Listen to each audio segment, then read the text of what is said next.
Olá, graça e paz. Estamos aqui começando mais um capítulo do livro De Todo o Coração, do Luciano Subirá. Vivendo a plenitude do amor ao Senhor.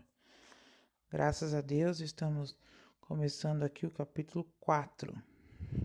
Tem muito lindo, tem como título Dívida de Gratidão. Nós o amamos por nenhuma outra razão, a não ser que ele nos amou primeiro. O nosso amor por ele é a pura consequência do seu amor por nós. Charles Spurgeon. Que coisa linda, né?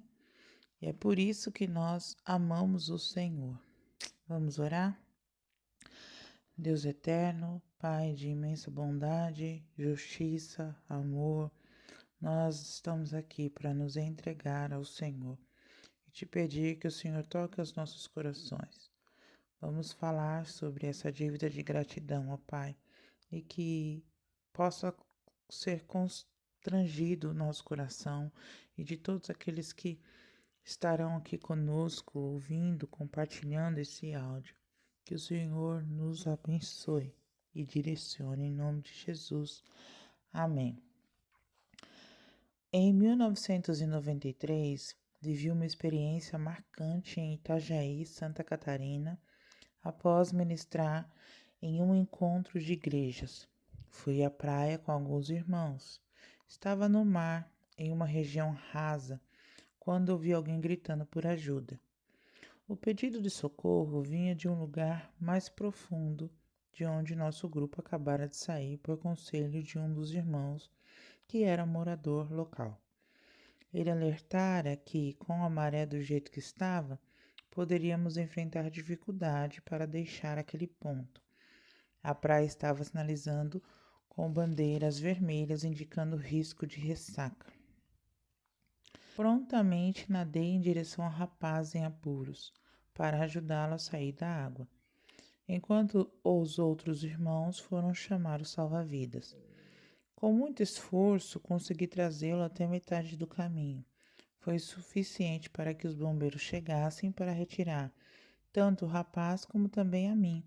Àquela altura, eu já estava completamente exausto. Ao sair do mar, joguei-me na areia para recobrar o fôlego e as forças. Ainda deitado, vi os amigos do rapaz que eu ajudara a salvar trazendo-o carregado. Posicionaram um homem à minha frente, dizendo: "Agradeça a pessoa que salvou você." Eles ficaram tocados, não apenas com minha atitude, mas com o empenho daquele grupo de irmãos, tão tocados que não aceitaram a ideia de que o amigo ainda não havia agradecido, mesmo que, assim como eu, ele mal conseguisse colocar-se em pé ou falar. Eles se sentiram em dívida de gratidão. Aproveitei para pedir ao rapaz que se acertasse com Deus como sinal daquela gratidão, pois afinal foi o Senhor quem poupou a vida dele. Quem já foi ajudado em momentos de necessidade, apoiado nas horas difíceis, salvou de enrascadas, pode confirmar. O coração se move de maneira especial pelo ajudador. Recordar o que foi feito por nós dispõe nosso coração ao desejo de retribuir e fazer algo em troca. Quando refletimos sobre a importância de não apenas amar ao Senhor, mas amá-lo na dimensão que Ele espera de nós, fica evidente que nosso amor necessita crescer e amadurecer. Mas como? Eu me fiz essa pergunta assim que comecei a entender o valor de uma expressão amorosa mais intensa. Fui então impulsionada a procurar meios de fazer com que meu amor aumentasse. Nessa jornada, já despertado acerca da importância do amor, do maior mandamento, o Espírito da Verdade me guiou ao seguinte texto. Então, aqui Luciano nos deu um exemplo, né? Um testemunho do que ele passou. E é verdade isso que ele falou. Quando a gente recebe uma ajuda, normalmente Ah, faz isso por mim, eu vou ficar te devendo. As pessoas têm disso, né? Ou mesmo que ela não fale, ela fica com aquilo. Ah, eu tô devendo um favor pra pessoa. Eu tô devendo um favor. Ai, né? E assim, é interessante que a pessoa, de fato, ela fica com aquilo na cabeça. E quando a pessoa, alguém, aquela pessoa que ajudou, fica precisando de algo, precisando de ajuda, ela se sente na obrigação de ajudá-la. Não, não, já aconteceu isso com vocês? Comigo já aconteceu. Mas também tem aqueles que faz algo tão surpreendente que você nem sabe o que fazer para para compensar, né? Para retribuir aquele favor que a pessoa fez. De tão surpreendente que foi, de tão grandioso que foi para você, algo inesperador, né? Que você não esperava de jeito nenhum aquilo. E aí a pessoa fica, ela até fala, vou ter uma eterna dívida com você, porque eu não sei o que eu posso fazer para para pagar essa dívida. Não tem isso também? Tem, né? E então, isso de fato mexe conosco. E o que Jesus fez na cruz por nós é uma dessas coisas. Que quando a gente é constrangido, a gente é levado a esse sentimento de gratidão. E como pagar um favor desse? Não tem preço. Não tem preço. Por isso que o Senhor só quer o quê? O nosso amor. E por isso que ele fala aqui sobre a importância de apenas amar ao Senhor, sobre a importância de crescer e amadurecer o nosso amor pelo nosso Senhor Jesus. Porque não há nada que a gente possa fazer aqui nessa terra, em qualquer, nem no céu, nem na terra, a gente possa fazer que pague o que Jesus fez na cruz por mim e por você. Certo? Vamos ler aí Lucas 7. Abre aí a sua Bíblia. Lucas, capítulo 7, do versículo 37 ao 48. São 11 versículos e nós vamos ler, com certeza.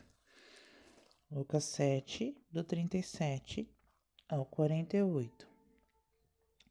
Uma mulher prostituta soube que ele estava lá e trouxe um delicado frasco de alabastro, como um perfume caro. Ela se ajoelhou atrás de Jesus a seus pés, chorando, até que os pés dele ficaram molhados com as lágrimas dela. Depois ele os enxugou com os cabelos e os beijou, derramando o perfume sobre eles. Quando o dono da casa, que era fariseu, viu o que estava acontecendo e quem era a mulher, disse consigo mesmo: Isso prova que Jesus não é um profeta, porque se fosse, ele saberia quem está tocando nele e que espécie de mulher ela é, uma pecadora. Então Jesus falou ao fariseu: Simão, tenho algo para dizer-lhe. Pois não, mestre, respondeu Simão. Diga. Um homem emprestou dinheiro a duas pessoas. Um lhe devia 500 moedas de prata e o outro 50. Porém, nenhum dos dois podia pagar-lhe. Então ele generosamente perdoou a dívida de ambos. Qual você pensa que o amará mais depois disto? Suponho que aquela pessoa a quem foi perdoada a dívida maior, respondeu Simão. Você está certo, concordou Jesus. Então ele se voltou para a mulher e disse a Simão: Olhe, veja esta mulher ajoelhada aqui. Quando eu entrei na sua casa, você não se deu ao trabalho de me oferecer água para lavar a poeira dos pés. Porém ela os lavou com suas lágrimas e os enxugou com os seus cabelos. Você deixou de me dar o costumeiro beijo de saudação. Porém ela beijou meus pés diversas vezes, desde a hora em que eu entrei aqui. Você se esqueceu da cortesia comum de colocar óleo em minha cabeça, porém ela me cobriu os pés com um perfume raro.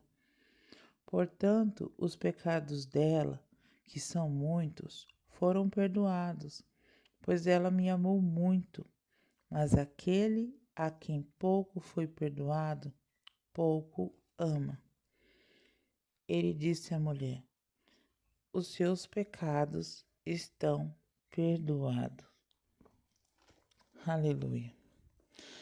Quando Jesus falou sobre o que leva as pessoas a amarem mais, ele relacionou tal resposta à compreensão do perdão. Assim sendo, aprende-se que a capacidade de assimilar bem aquilo que o Senhor fez ajuda a alcançar um maior amor para com Ele.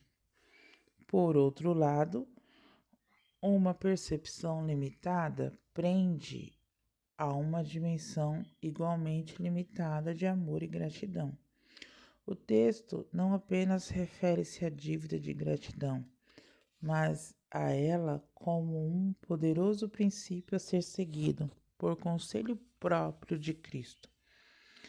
Então, uma coisa que eu vejo aqui é ela sentiu que no coração dela ela não tinha, ela, ela achava assim, poxa, eu sou totalmente impura, eu sou uma prostituta, sou uma mulher pecadora, eu não mereço perdão.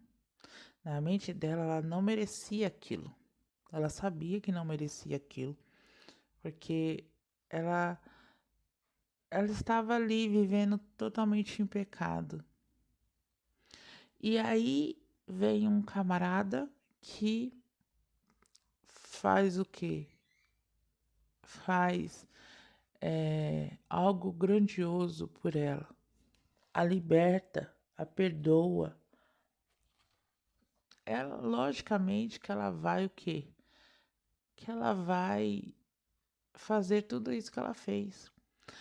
Em contrapartida, havia Simão, que achava que era o cara perfeito, que não tinha talvez nem pecado, porque ele era o que? Um fariseu, e ele era obrigado a cumprir a lei, até as leis que eles mesmos colocavam lá para ser cumprida.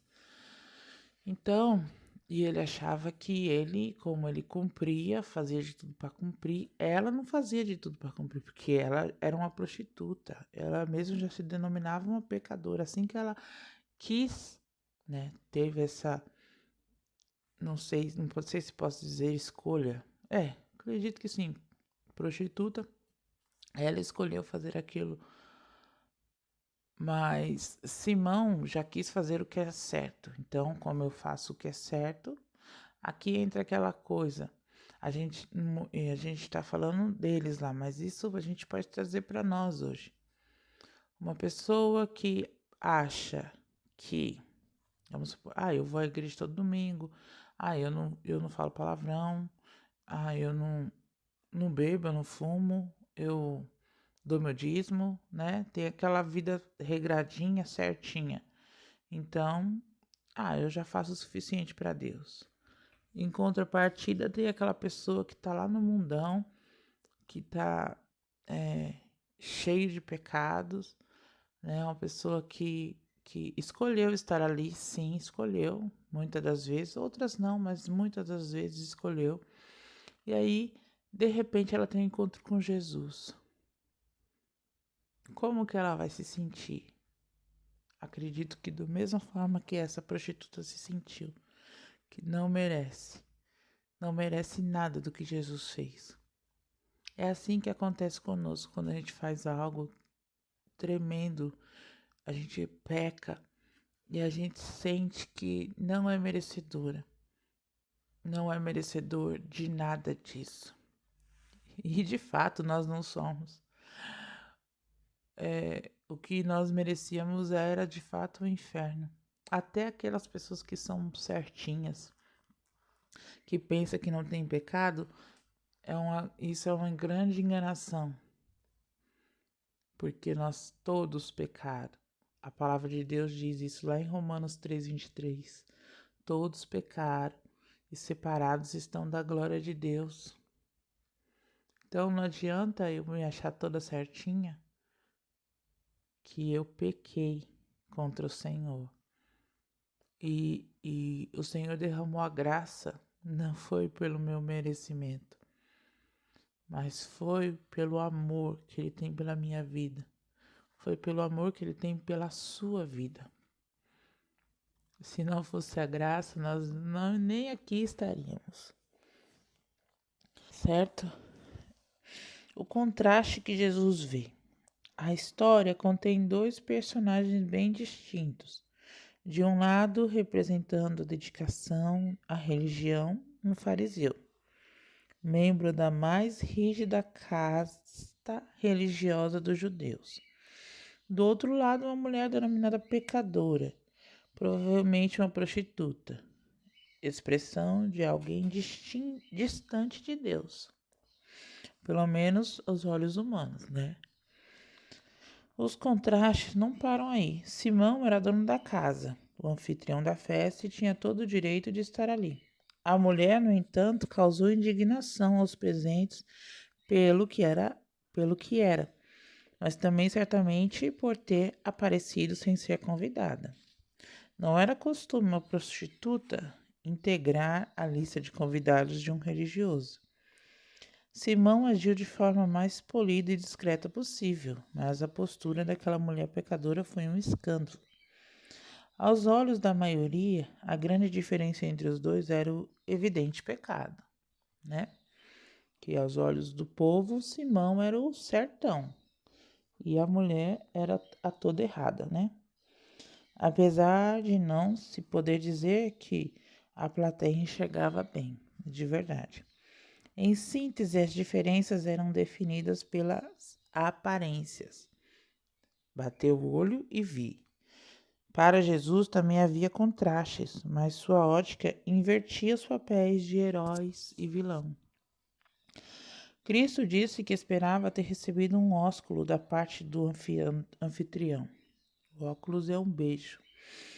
Tal prática era sinal de respeito, mas Simão negligenciou.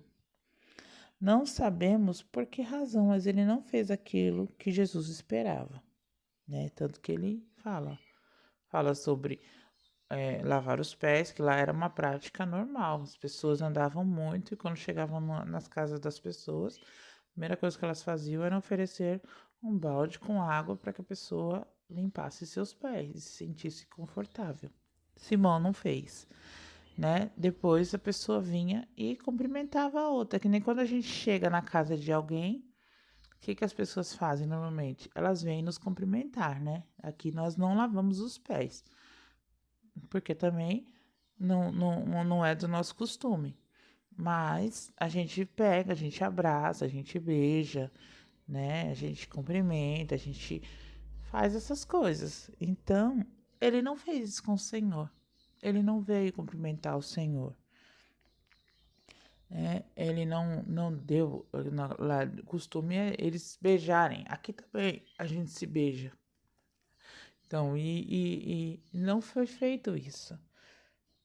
Porque Simão se achava superior a Jesus. Essa é a verdade. Simão se achava mais do que Jesus.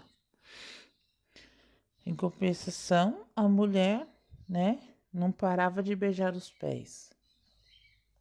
A mulher desconhecida não cessou os beijos dos pés do Senhor.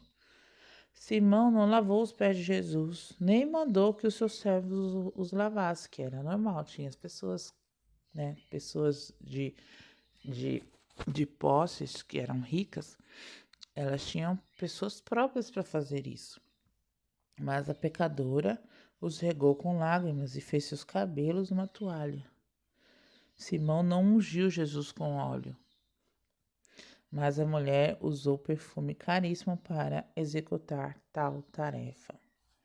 Simão não se via como um pecador necessitado de graça e perdão. Simão se via como uma pessoa acima dessas outras pessoas. Simão se via como, opa, eu faço tudo certo. Opa, eu sou melhor. Opa, eu sou o cara, né? Enquanto aquela mulher se derramava em gratidão, porque sabia que ela tinha feito tudo de errado e alguém a livrou daquele pecado, daquele fardo, daquele peso sobre as suas costas. É isso que o Senhor Jesus faz conosco. Ele tira de nós, ele nos traz o alívio para as nossas dores, porque pecado traz dor.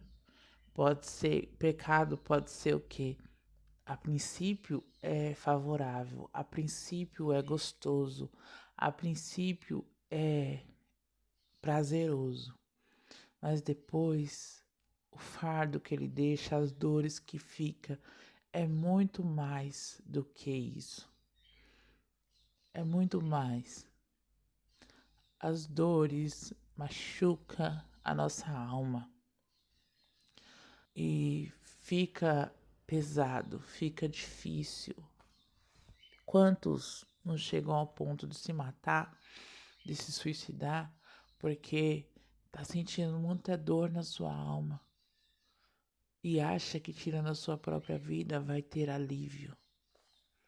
Mas só quem pode nos dar o alívio a essas dores, a essas dificuldades é o Senhor Jesus. Só quem pode falar assim: vai, os seus pecados já foram perdoados. Eu vou carregar, troca comigo de fardo, porque o meu fardo é leve. Troca comigo. Ele não fala que nós não vamos ter dores, né? Que nós não vamos ter aflições. Mas ele fala que, olha, eu tô com você, vai ficar mais leve, eu vou te ajudar a carregar. É isso que ele fala. Então, aos olhos de Jesus, o que diferenciava era o amor e a gratidão, percebidos na mulher, mas não no fariseu.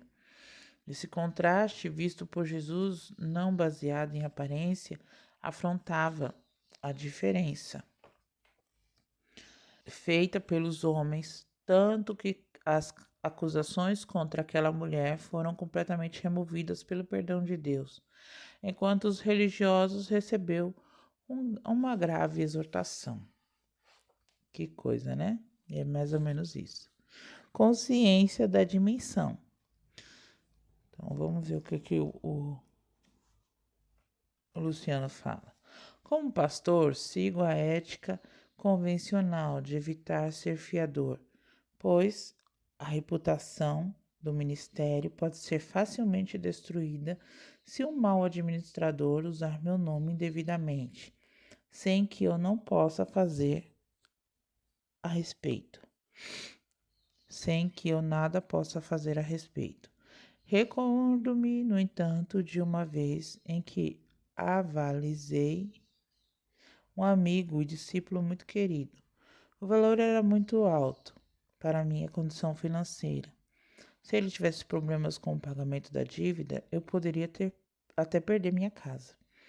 Ainda assim, minha esposa e eu fizemos por ele e o que não faríamos por quase ninguém, por uma única razão: dívida de gratidão. Todas as vezes que precisei de ajuda de qualquer tipo, ele estava lá. Era o primeiro a oferecer auxílio. Ele sempre se importou, sempre estendeu suporte, sempre foi uma grande bênção para mim. Assim como a anuência de minha esposa, tomei a decisão de avalizá-lo, mesmo que pudesse custar a casa de minha família. O tamanho de minha gratidão revelou-se no tamanho do compromisso que assumi para aquele amigo. A maioria de nós sabe por experiência o que é ser ajudado e depois carregar no coração grande gratidão, sentindo estar em dívida com o ajudador, né? Esse é um princípio natural que se manifesta na vida de qualquer um que tenha consciência Quer seja um crente, quer seja um incrédulo, é muito difícil que alguém não entenda o sentimento. E é verdade. O Senhor Jesus aplicou o princípio a nós. Ele disse que quando entendemos o seu perdão e a imensidão de pecados que ele removeu de nossas vidas, ficamos naturalmente gratos. Assim, conforme a profundidade de nosso entendimento, nós o amamos mais.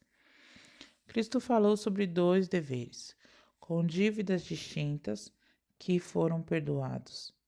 Uma devia 10 vezes mais que o outro. Aquele que ficou mais agradecido que este após o perdão. O interessante é que, em seu ensino, Jesus salienta que a gratidão não está ligada meramente no ato do perdão da dívida, mas sim à consciência da dimensão do perdão por parte do perdoado. Ambos receberam perdão, mas o que ficou mais grato foi o que devia em quantidade maior ou melhor, o que tinha noção de quanto afundado estava. Note que a questão que o Senhor desejou ressaltar não era apenas numéricas, mas também tratava da consciência daqueles devedores. Isso fica muito claro na afirmação à mulher pecadora. Por isso afirmo a vocês que os muitos pecados dela foram perdoados, porque ela muito amou. Mas aquele a quem pouco se perdoa, pouco ama. Lucas 7,47. Lembre-se, o pecado dela não era necessariamente maior que o do religioso, mas o entendimento que ela tinha de seus próprios pecados é que era bem mais amplo. Ela enxergava o tamanho do livramento e, por ver-se em dívida, fez o que estava ao seu alcance para retribuir. Já o religioso nem sequer foi capaz de cumprir regras de etiqueta em favor do Salvador. E é verdade. O que acontece? É aquilo que a gente já estava falando, né, no princípio, que às vezes é como eu vejo os meus pecados, como eu vejo, e me coloco no lugar de Jesus. Eu me perdoaria o que eu fiz, o que eu já fiz, o que eu sou. Será que eu daria minha vida por mim mesma? Entende o que eu estou querendo dizer? É você olhar para dentro de si e se ver uma coisa assim muito pequena, mas Jesus olhou para mim, olhou para você e viu quão grandioso nós somos. E por isso que ele pagou esse alto preço. Porque o inimigo quer que nós nos vejamos como os coitadinhos, umas pessoas sem importância, mas isso não é verdade. Porque se nós fôssemos insignificantes e sem importância, vocês acham mesmo que Jesus daria a própria vida dele por algo assim? Eu acredito que não. Não estou aqui justificando, né, a nossa importância, não é isso. Mas eu vejo o quão importante para Deus nós somos. O quanto de fato Ele nos ama ao ponto de se entregar. Sabe, eu tô assistindo uma série e essa série, o cara é um ladrão muito, muito top, assim, né? Ele é o ladrão, o criminoso, né? Não vou nem dizer ladrão, ele já é criminoso. E, em compensação, ele faz de tudo para proteger a filha dele. E essa filha tem um imenso valor, só que ela nem sabe que é filha dele. Ela já desconfiou, já não confiou mais, já ficou assim, mas eles têm uma ligação. E, apareceu a parte em que ela, para nós, morria. Ela morre, só que ela não morre de verdade. Mas ela morre. E na mente dela, na mente dele, ela está morta. E ele faz de tudo para vingar a morte dela. E assim, é engraçado, porque é assim que a gente se sente também, é assim que o Senhor nos olha, né? Ele não vê, não fica olhando se a gente está fazendo certo ou errado, tal. Não, primeiro ele vem e ama, simplesmente assim, ele vem e ama. Depois ele começa a corrigir, lógico. E ele se entrega da maneira como ele fez. Entende? Ele não quis ficar questionando quem merece, quem não merece. Ah, eu vou morrer só por uma parte, a outra parte que se lasque. Não, não foi assim. Ele simplesmente foi lá e se entregou por todo mundo. Entende? Isso é amor. Por isso que ele nos amou primeiro. E aí, o que? Ele foi lá e pagou a nossa dívida. E nós que temos essa dívida para com ele eternamente. Que era assim que esse cara tinha com essa moça, né? Com a filha dele, que ele nem sabe, ela nem sabe que é filha dele, e eu nem sei também, nem tenho tanta certeza assim, que já apareceu um outro pai. Mas, é, mas tudo bem, vamos ao que interessa aqui. E ele tem uma dívida com essa moça, e ele cuida dessa moça, e quando ele viu que não podia mais cuidar, ele ficou extremamente chateado e triste, porque ele não podia mais cuidar dessa moça. Ela estava correndo risco de morte.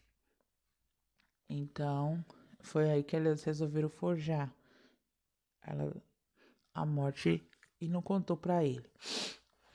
Bom, aqui, eu estava enganado. Hoje, essa porção das Escrituras abençoa meu coração e ajuda-me a crescer no amor de Deus. Mas nem sempre foi assim. Esse mesmo texto já foi motivo de muitas dúvidas e conflitos em meu coração. Eu tive o grande privilégio de nascer em um lar genuinamente cristão. Meu primeiro presente foi uma Bíblia. Desde cedo fui ensinado, tanto em casa como na igreja, a seguir os princípios da palavra. Eu decidi corresponder à instrução. Não cresci achando-me santo ou perfeito, mas procurei viver longe daquilo que aos meus olhos considerava ofensivo a Deus. Nunca fiquei embriagado ou drogado, nunca traí ninguém, nem em contexto de amizade nem de namoro. Nunca roubei, sempre fugi da prostituição.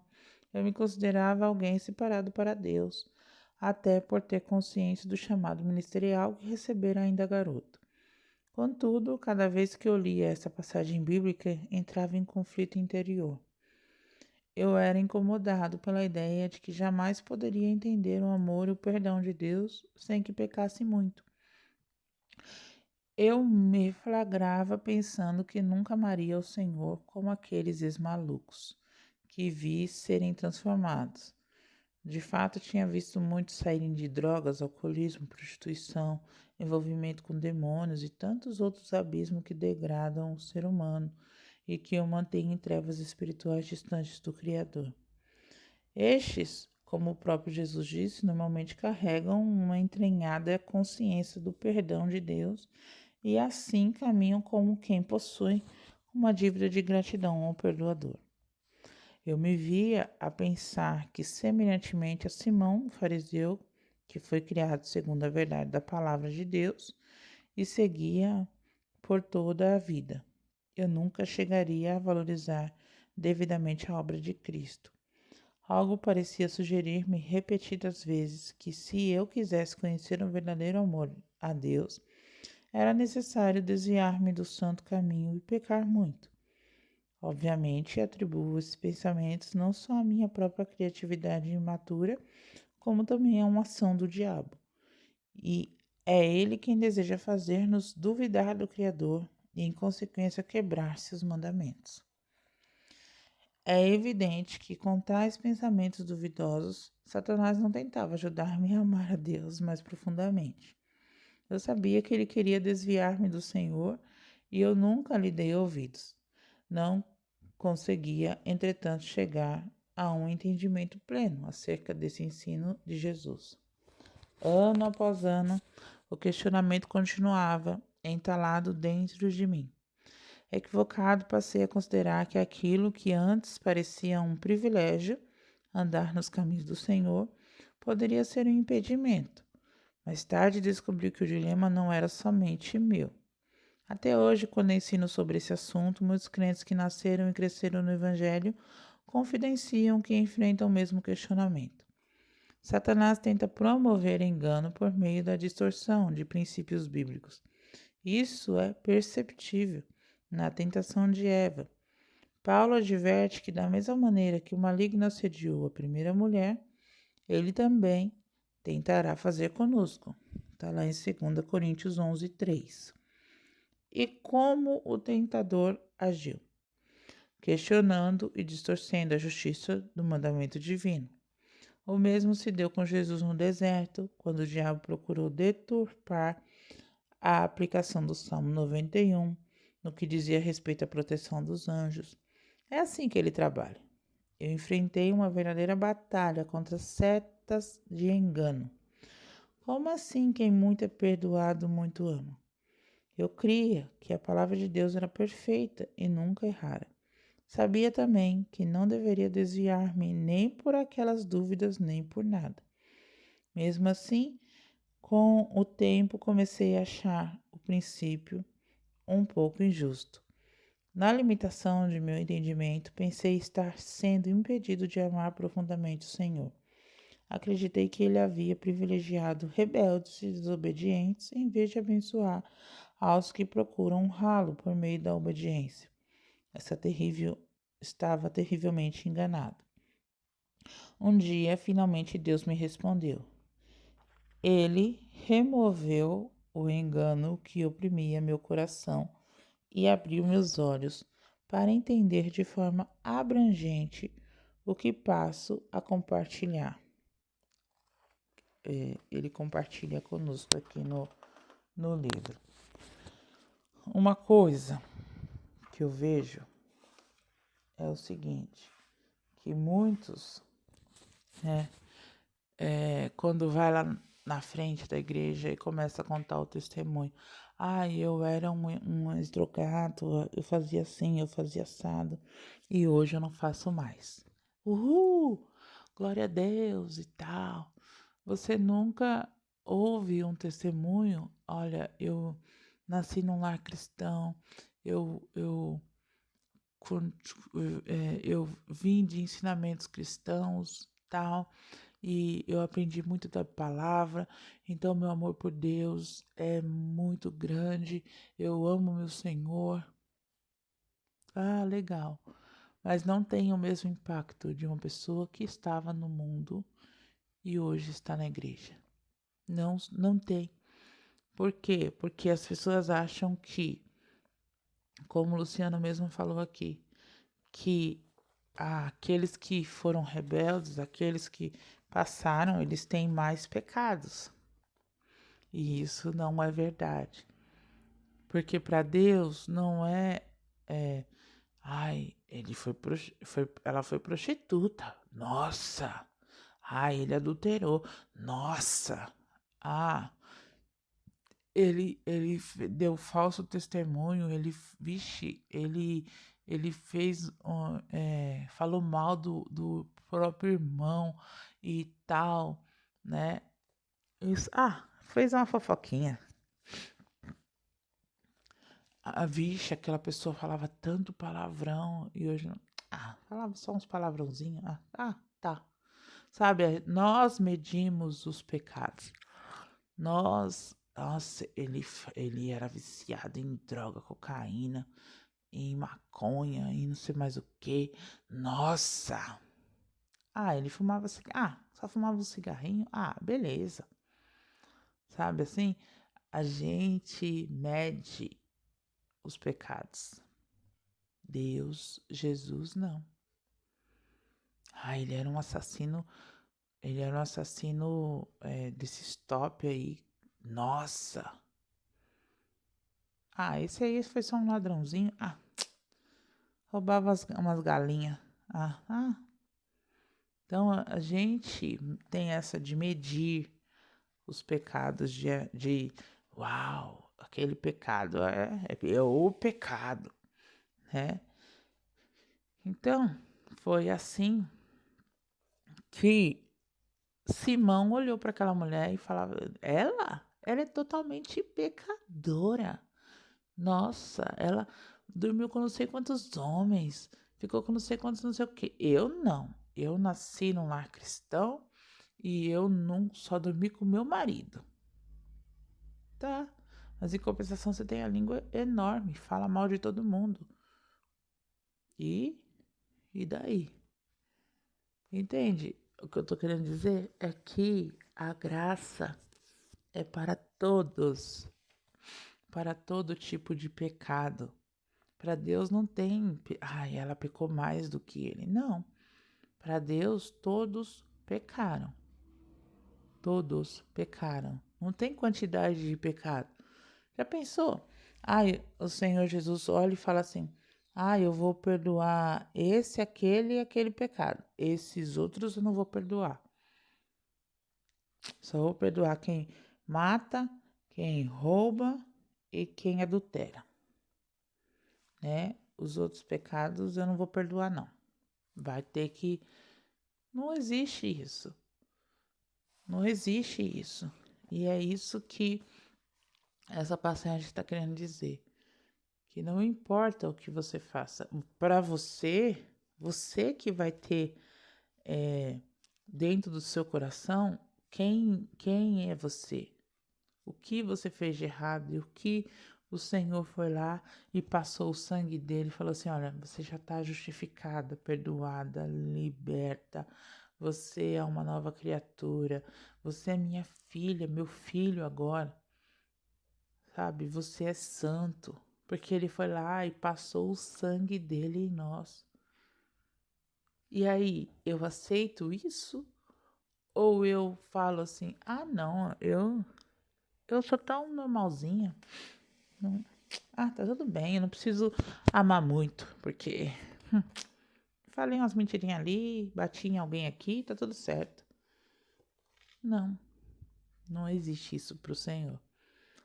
Então, eu vou deixar a continuação do livro aí pro próximo áudio, que nós vamos ver o que aconteceu pro Luciano entender essa passagem de maneira diferente, porque isso que ele falou é verdade.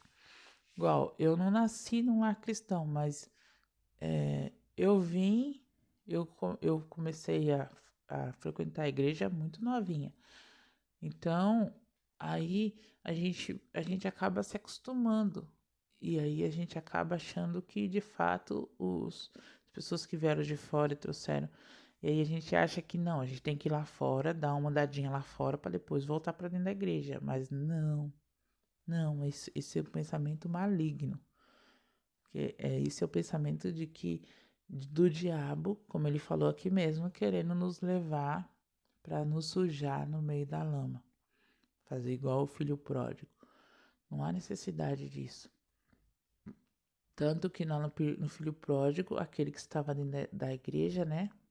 Aquele que estava na casa do pai, falou assim, poxa, você nunca matou nenhum nada para mim, nunca pude comer um churrasquinho com ninguém.